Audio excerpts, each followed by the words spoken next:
বানাচ্ছি ভরোয়া বেগুন ইয়া বেগুন ভরোয়া। প্রথমে একটা মশলা বানিয়ে নিচ্ছি। গোটা জিরে, কালো সর্ষে, শুকনো লঙ্কা, গোটা গরম মশলা, গোটা ধনে, গোটা মৌরি হালকা রোস্ট করে নিয়ে মিহি করে পেস্ট করে নেব। এখানে সবকটাই আমি কালো বেগুন নিয়েছি, সব এক সাইজে মাঝখান থেকে কেটে নেব।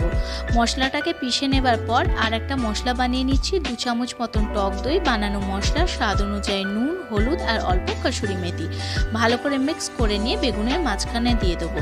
এটা কিন্তু রুটি বা গরম ভাতের সঙ্গে বেশ ভালো লাগবে।